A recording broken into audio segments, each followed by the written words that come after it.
আসসালামু আলাইকুম, আশা করি সবাই ভালো আছেন। তবে অনেকে হয়তো ভালো নেই। আমি যে টি-শার্টটি পরে আছি, টি-শার্টে আপনারা একটি কালার দেখতে পাচ্ছেন এবং সাদা রঙের একটি লোগো। এই দুই রঙের মিশেলে যে সোশ্যাল মিডিয়া সাইটটি রয়েছে, এটি রাত 9:30টার পর থেকে অ্যাক্সেস করা যাচ্ছে না। অনেকের মতো বা আপনার মতো আমিও ভেবেছি যে আমার হয়তোবা যে ডিভাইসটি সেটিতে সমস্যা হচ্ছে, বা মোবাইল ইন্টারনেট কিংবা ব্রডব্যান্ড ইন্টারনেট দুটিতেই চেক করে দেখেছি সেখানে হয়তো বা সমস্যা। কিন্তু না, কিছুক্ষণ আগে জানলাম যে বিশ্বব্যাপী এই ফেসবুক, আমাদের যে প্রিয় সোশ্যাল মিডিয়া সাইট, সেটির সার্ভার ডাউন হয়ে গিয়েছে। শুধু তাই না, ফেসবুকের সাথে সাথে ইনস্টাগ্রাম এবং হোয়াটসঅ্যাপও ডাউন হয়ে গিয়েছে। আপনারা সবাই জানেন যে ইনস্টাগ্রাম এবং হোয়াটসঅ্যাপ দুটোই এখন হচ্ছে ফেসবুক কিনে নেওয়ার পর তারাই কন্ট্রোল করে। এই তিনটি সাইটই ডাউন হয়ে গিয়েছে।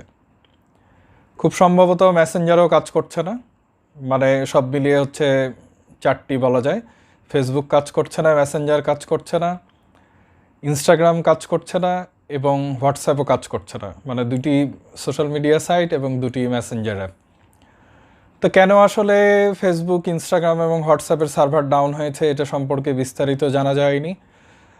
অনেকের মতো আমিও ভাবছিলাম যে আমার অ্যাকাউন্টটি হ্যাক হয়ে গেল কিনা, বা আমার আগেই বললাম ইন্টারনেট নষ্ট হয়ে গেল কিনা, বা কোনো ডিভাইসে ঝামেলা হয়েছে কিনা। তো সেটি না, আসলে ফেসবুকের সার্ভারে হ্যাক হয়েছে কিনা এটা এখন পর্যন্ত বলা যাচ্ছে না। হয়তোবা টেকনিক্যাল কোনো কারণে এই সার্ভারের ত্রুটিটা হতে পারে, তারা হয়তোবা দ্রুত ঠিক করে ফেলবে। এর আগেও কিন্তু ফেসবুকের সার্ভারে বা অন্যান্য সোশ্যাল মিডিয়া সাইটের সার্ভারে সাময়িকভাবে কিছু সমস্যার সম্মুখীন তারা হয়েছিল।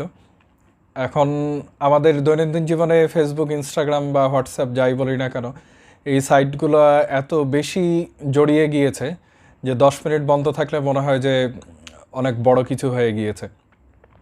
বাট এটা কিন্তু আমাদের অক্সিজেনের মতো এত প্রয়োজনীয় না, কিন্তু তারপরও আমরা হচ্ছে অস্থিরতা বোধ করছি যে কখন ঠিক হবে বা আসলেই কী হলো। তো হয়তো বা এটি দ্রুত ঠিক হয়ে যাবে, ততক্ষণ পর্যন্ত একটু ধৈর্য ধরে থাকুন। উত্তেজিত হওয়ার কোনো কিছু নেই, এটি খুব স্বাভাবিক একটি ব্যাপার। তো ভালো থাকবেন, আজ এই পর্যন্তই, ধন্যবাদ।